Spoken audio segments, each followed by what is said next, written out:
Hello, welcome to Time Out with Anie B. So on this series, I'm going to be taking some of the questions, or most of the questions that came in during our virtual conference, the Woman Standout Conference in August.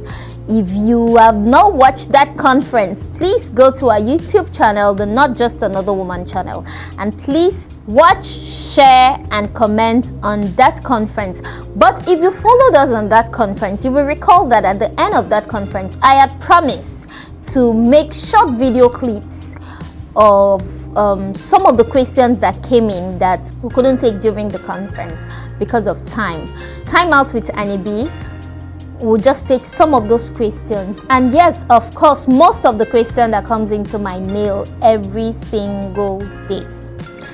So today, I am very intentional about the topic I picked, and I decided to talk about this as the first topic because today happened to be the posthumous birthday of my mentor. So let me jump right into the question. Let me read the question to you.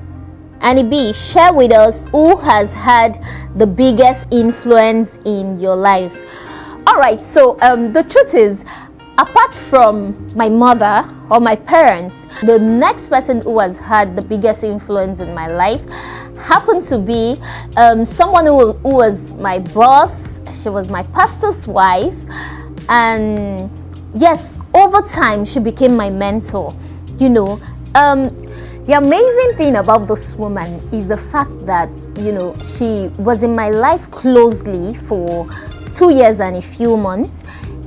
Yes, even though I've had the opportunity of being mentored by other great women, but the thing is, I've never really been mentored closely by anybody the way I was mentored by her. So today, I'll just share with you some of the things that she taught me that left a lasting impact in my life. So I remember that year, after I finished school, I decided I was going to join the choir in my church.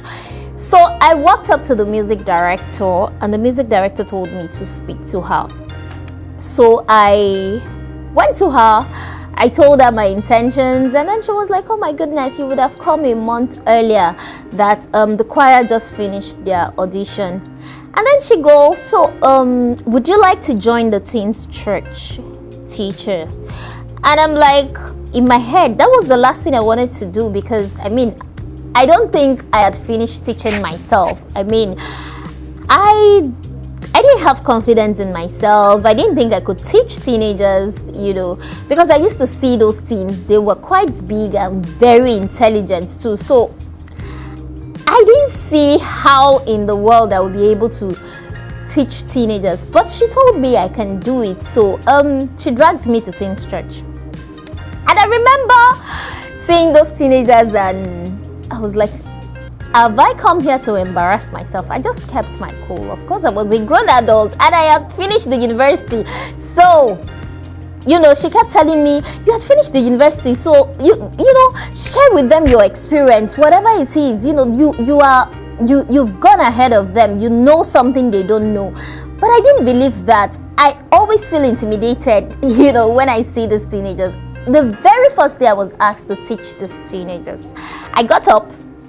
I was not just timid. I didn't have confidence. I didn't even think I had anything to say to them. So I got my tenses mixed up. I was a mess. I left there thinking I had disgraced myself. But she kept telling me, Anie B, you can do it. Anie B, you speak well. Anie B, you talk well. Anie B, you can do it. What was wrong with you? Why did you do that? Okay, next time, do it this way. So she actually saw in myself what I did not see in me.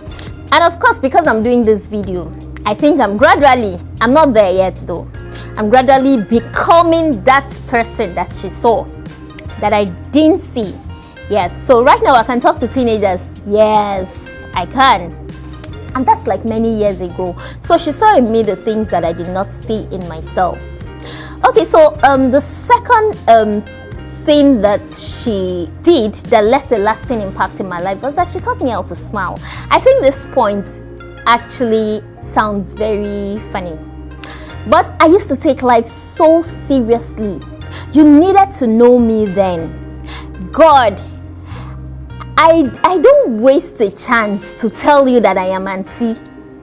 I am a big sister. I am, I don't even hide my age. Like, I will remind you in case you don't know. So I used to take life so seriously. I remember one of those days, me and her were having a conversation, and I go with all of that, oh my God, I'm so old, I'm that, I'm this and that. And she reminded me, she said, Anibit, you are so old, you are older than me. And I go, how? She said, yes, because you sound older than me. Then maybe you are older than me. You are always talking about how old you are. Anibit, relax and be.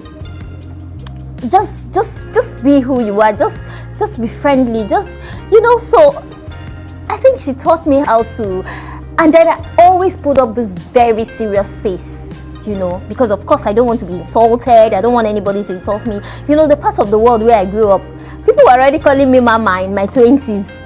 And then I now came to Port Harcourt, and small children will be calling me, lashing out my name as if, they were there when they gave birth to me. So I didn't waste a chance to, I just feel smiling anyhow will make them not respect me.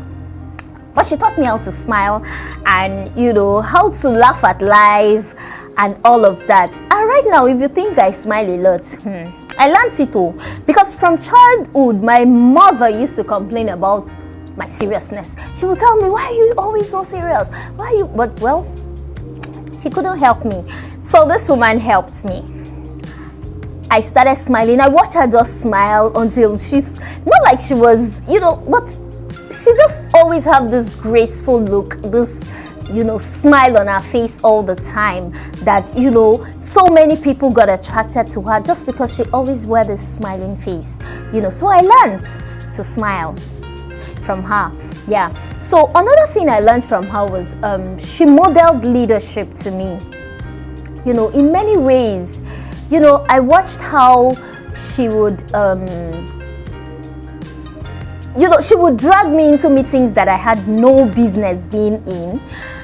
She just felt, I don't know, I think this also boils down to seeing in me what I did not see in myself, because she kept telling me, Anibit, you can do this, Anibit, you can do that, Anibit, you can do this. So one of those days, myself and her, we were watching television, and then a presenter said something, and then I go, oh my goodness, that presenter shouldn't be doing what she's doing right now. So I made a comment. I don't want to tell you what I said to her. And then she looked at me and said, for you to notice that, it means you can do this better. So I no, I can't. She said, Anibit, what are you doing? You like talking about this and that and how to talk on the radio, how to talk, why don't you take out your weekends and do something, even if it's freelance, do something on a radio station.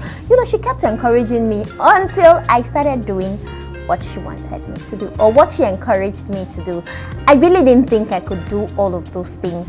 And then another thing she taught me was to shine and allow others shine. I don't know how to put that, but being a leader, being the first lady of our local assembly, she wore many caps, but she wasn't intimidated about, allowing other people shine.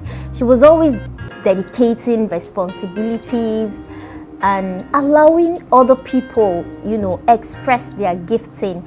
So that's really, really, changed my reasoning about leadership, and so I learned a whole lot of things from her. She taught me housekeeping. She taught me how to be a great wife. Growing up, I really didn't, see too many examples of a great home. So she modeled how to be a great wife to me and how to be a good mother to our children. Yeah. So all of those things were the things, and many more that time would not permit me to. Yes, she also taught me that I'm chatty. I used to think I'm very boring. Like, when I walk into a place, I just feel like I don't have anything to offer in terms of, I didn't think I had a sense of humor. I didn't think I could, every time she told me, Anie, before you were chatty, but I could sit with you for 2 hours and we're chatting away, I was gisting and talking. So I don't like, okay, I see it's because of you now. You're the chatty one. You're the one that brings the gist. She said, well done. but you chat, but you respond and all of that. So I pretty much think that she saw a whole lot about me, or she saw a whole lot in me that I didn't know was in me. So I'd mentioned that she was a strong model when it comes to leadership. I'd also mentioned that she likes to shine and allow other people shine as well. And then she taught me how to carry myself gracefully. I am going to do a whole video on how to carry yourself as a high value woman. She taught me how to carry myself gracefully. You know, these days when I walk, people are like, oh my God, Pastor Ina really taught you a lot. I like the way you carry yourself and all of that. Yes, that's true. My mentor taught me that as well. Then the very last thing I'll talk about is she taught me how to take care of babies. Yes, so even though she was my boss, I was just privileged to work with her for just 2 years, but because, you know, she made me work with her closely, you know, I had the privilege of, you know, from office, going with her to her house, you know. She taught me how to take care of babies. When my mom was still having children, I was pretty much very young. And then when I left my parents' house, I started living with my uncle who never had kids until I left his house to school. Yeah, so I never really had the opportunity to take care of children until I met this woman. So she taught me how now I can wear Pampers. Yes, so when I start having my children, I use their kids to practice. So she taught me that as well. She taught me a whole lot of things. All right, so I saved this point for the very last. Growing up, I used to think that to be a praying woman or to be prayerful, you have to look a particular way, you have to, you know, always tie your hair, you know, those things now. But my mentor taught me that you can actually be a praying woman and also be stylish. I really did love that part about her. I'm trying. I'm not there yet. And of course, for everything that I have said, I will never be able to be like her, but I will learn a whole lot, you know, of things from her. Of course, she was a phenomenal woman, you know. I will never be able to wear those shoes, but I learned a whole lot and it has helped me. So I really enjoy the part that you can actually be very prayerful and also be stylish and classy, you know. Yeah. All right, so this is where I'll draw the curtain for today. I hope these few points has helped you. Those are the things that I learned from my mentor. Happy posthumous birthday to my mentor, Pastor Mrs. Inemesit Morenike Olosheye. I'm sure you are enjoying yourself with angels above. Thank you for the impact. You may no longer be here, but really, you left a lifetime impact. And really, whenever I talk about you, I'm compelled to talk about you in the present because I see you everywhere around me. I see the impact you left everywhere around me. Thank you and happy posthumous birthday. Thank you guys for watching. Don't forget to subscribe. Don't forget to share and don't forget to leave a comment. And please invite a friend next Saturday because I'll be here with you on Time Out with Anie B. I'll see you next Saturday. Bye.